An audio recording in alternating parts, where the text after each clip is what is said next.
Hi everyone, welcome to my new YouTube channel Evergreen Edu Point. আজি মই 2026 চনৰ SSLC পৰীক্ষাত আহিব পৰা কেইটামান ত্ৰিকোণমিতিৰ প্ৰশ্নৰ বিষয়ে আলোচনা কৰিবলৈ গৈ আছো। যিসকল ছাত্ৰ ছাত্ৰীয়ে এতিয়া মোৰ চেনেলটো সাবস্ক্ৰাইব কৰা নাই তেওঁলোকে মোৰ চেনেলটো সাবস্ক্ৰাইব কৰি ল'ব আৰু চেনেলটো বেছিকৈ শ্বেয়াৰ কৰিব। বলক এতিয়া আমি ভিডিঅটো আৰম্ভ কৰোঁ। ইয়াৰ প্ৰথম কোৱেশ্চনটো হ'ল মান নিৰ্ণয় কৰা। cos 45 degree divided by sec 30 degree plus cosec 30 degree এই কোশ্চেনটি দিয়া আছে। ইয়াৰ আমাৰ মান উলিয়াব লাগে। ইয়াৰ মান উলিয়াবলৈ হলে প্ৰথমে আমি cos 45 ডিগ্ৰী মানটো জানিব লাগিব। cos 45 ডিগ্ৰী মান কিমান আছিল? cos 45 ডিগ্ৰী মান আছিল 1/√2 আৰু sec 30 ডিগ্ৰী মান কিমান আছিল? cos 30 ডিগ্ৰী মান আছিল √3/2 গতিকে sec 30 ডিগ্ৰী মান কি হ'ব 2/√3 অৰ্থাৎ cos 30 ডিগ্ৰীৰ ওলোটাটো ললে sec 30 ডিগ্ৰী মান হ'ব। sec 30 ডিগ্ৰী মান কিমান হ'ল 2/√3 প্লাস cosec 30 ডিগ্ৰী মান। cosec 30 ডিগ্ৰী মানটো কি হ'ব sin 30 ডিগ্ৰীৰ ওলোটাটো হ'ব। sin 30 ডিগ্ৰী মান কিমান আছিল 1/2 গতিকে cosec 30 ডিগ্ৰী মান কি হ'ব 2 হ'ব।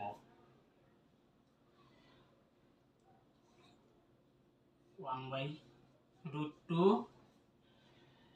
√3 আৰু তলত 1 আছে এই দুটা এলসিএম লম আমি অৰ্থাৎ লসাগু লম। লসাগু ললে কিমান হ'ব √3 হ'ব। √3 হলে 2 * 1 কিমান হ'ব 2 প্লাস 2 * √3 কিমান হ'ব 2√3। এই ভাগটোক আমি যদি পূৰণ হিচাপে লিখো তেনেহলে কি লিখব পাৰো 1/√2 * √3/2 প্লাস 2√3 ইয়াতে 2 কমন লোৱা যায় 1/√2 into √3 2 কমন লোৱা যায়। 2 কমন ললে কি দেখব 1 প্লাস √3 দেখব। √3 into 1 কিমান হ'ব 3 ইয়াতে থাকিল 2√2 into 1 plus √3 লবটো আমি প্রথমে লব আর হর উভয়কে আমি 1 minus √3 রে পূরণ করিম 1 minus √3 রে পূরণ করিম। যেহেতু হরটো অপরিমেয় হয়ে আছে হরটোক আমি প্রথমে পরিমেয় করে লম। হরটো পরিমেয় করে লবলি হলে 1 plus √3 আসলে এই 1 plus √3 1 minus √3 রে পূরণ কৰিব লাগিব তেতিয়া হে a² minus b² আইব। এতিয়া চাওক 1 plus √3 to a² minus b² formula আইছে।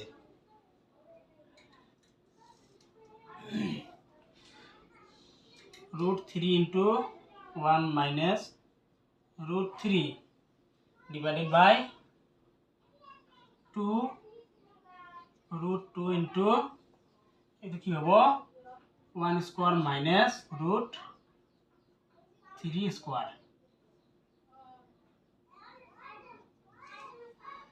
√3 into 1 minus √3 divided by 2 √2 into 1 minus 3 কিমান হ'ব √3 into একেবারে পূরণ করিয়ে লও √3 minus 3 হ'ব। √3 into √3 কিমান হ'ব 3 divided by 2 √2 into minus 2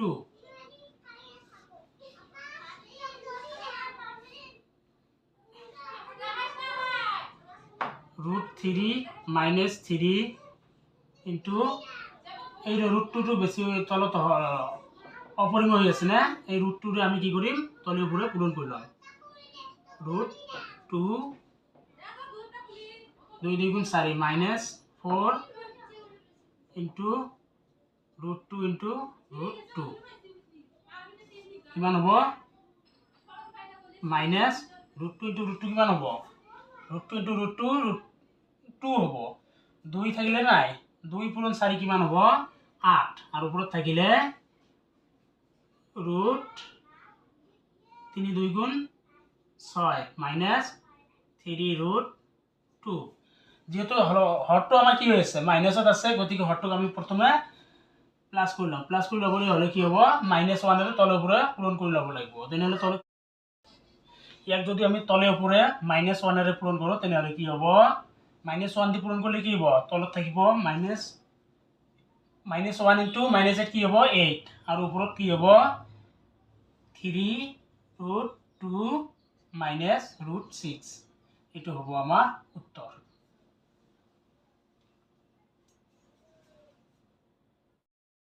ইয়াৰে দ্বিতীয় কোশ্চেনটো হ'ল 5 cos square 60 degree plus 4 sec square 30 degree minus 10 square 45 degree divided by sin square 30 degree plus cos square 30 degree. 5 into cos 60 degree মান কিমান আছিলে 1/2 square plus 4 into sec 30 degree মান আছিলে 2/√3 ওপৰত square আছে স্কয়াৰ মাইনাস 10 45 ডিগ্ৰী মান আছিলে 1 তো গতিকে 1 স্কয়াৰ হ'ব sin 30 ডিগ্ৰী মান আছিলে 1/2 ওপৰত স্কয়াৰ আছে গতিকে স্কয়াৰ হ'ব প্লাস cos 30 ডিগ্ৰী মান আছিলে √3/2 স্কয়াৰ যেহেতু ওপৰত স্কয়াৰ আছে গতিকে হ'ব square is equal to 5 into কিমান হ'ব ওপৰত স্কয়াৰ কৰিলে 1 2 স্কয়াৰ কৰিলে 4 প্লাস 4 into 2 স্কয়াৰ কৰিলে কিমান হ'ব 4 তলত √3 কে স্কয়াৰ কৰিলে 3 minus 1 divided by 1 K square কৰিলে কি হ'ব 1 তলত 2 কে স্কয়াৰ কৰিলে কিমান হ'ব 4 প্লাস √3 কে স্কয়াৰ কৰিলে কিমান হ'ব √3 কে স্কয়াৰ কৰিলে 3 আৰু এই 2 কে স্কয়াৰ কৰিলে কিমান হ'ব 4 হ'ব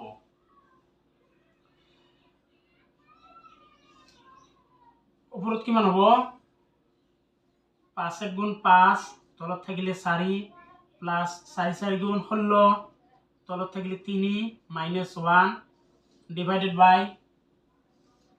4 আৰু 4 লসাগু কিমান হ'ব 4 1 plus কি হ'ব 3 হ'ব 1 plus 3 তলত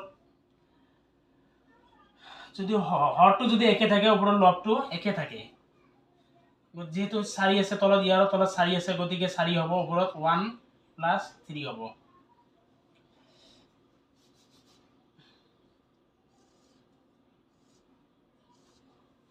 কিমান হ'ব 4 ওপৰত কি হ'ব 3 একে কিমান হ'ব 4 ওপৰত কি হ'ব 4 আৰু 3 লসাগু কিমান হ'ব 12 এই 12 4 ৰে কি কৰিব ভাগ কৰিব লাগিব 4 ৰে 12 ভাগ কৰিলে কিমান হ'ব 3 3 5 * 15 যোগ এই 3 দি 12 ভাগ কৰিলে কিমান হ'ব 4 হ'ব এই 4 দি 16 পূৰণ কৰিলে কিমান হ'ব 16 পূৰণ 4 কিমান হ'ব 64 মাইনাস তলত কিমান আছে মনে মনে 1 আছে এই 1 দি 12 ভাগ কৰিলে কিমান হ'ব 12 হ'ব 12 দি আকৌ পূৰণ কৰিলে আকৌ কিমান হ'ব 12 এটো কাটি গল থাকিলে কি তলত থাকিলে 12 ওপৰত থাকিব 4 আৰু 5 কিমান হয় 4 আৰু 5 মিলি 9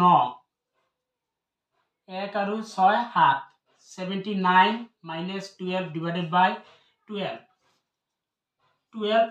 9 ৰ পৰা 2 বাদ গলে কিমান থাকিল 7 7 ৰ পৰা 1 বাদ গলে কিমান থাকিলে 6 67/12 এইটো হ'ব আমাৰ